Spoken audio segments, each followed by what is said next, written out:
আমি সকলকে বলছি যে বিভিন্ন পেশার যারা বলছেন যে পুজো ছোট করুন, পুজোর আনুষঙ্গিক বিষয় ছোট করুন, এই প্রত্যেকটা আনুষঙ্গিক বিষয়ের সঙ্গে কোনো না কোনো সেক্টরের কর্মসংস্থান জড়িত।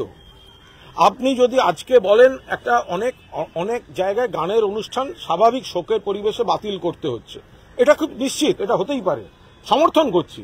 কিন্তু পাশাপাশি মনে রাখুন, সেই সঙ্গীত শিল্পীকে কেন্দ্র করে যারা বাদ্যযন্ত্রগুলি বাজান, যারা শব্দযন্ত্রী, যারা সেখানে ওই টিমটার সঙ্গে কাজ করেন, প্রত্যেকের রোজগার কিন্তু বন্ধ হতে শুরু করেছে। ফলে ছোট করুন, বন্ধ করুন, এটা কত লোকের কর্মসংস্থানে আঘাত করছে, এটা যেন দয়া করে আমরা সবাই মনে রাখি। সব আপনি বন্ধ করুন বলছেন, প্রাইভেট হাসপাতাল, প্রাইভেট নার্সিংহোম চলছে, ডাক্তারবাবুরা সেখানে পুরো ফি নিয়ে সমস্ত রকম চিকিৎসা করছেন, আর গরিব মানুষ সরকারের হাসপাতালে যেতে গেলে তার জন্য চলছে কর্মবিরতি।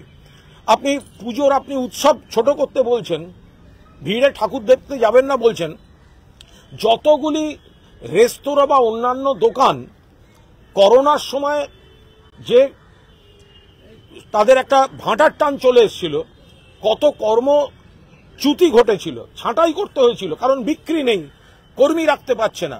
তো আমরা এই জায়গায় দাঁড়িয়ে এই সংকোচন করতে গিয়ে সমস্ত কর্মসংস্থান এবং মানুষের আয়ের ওপর যেন কোনোভাবে কোনো হাত না পড়ে।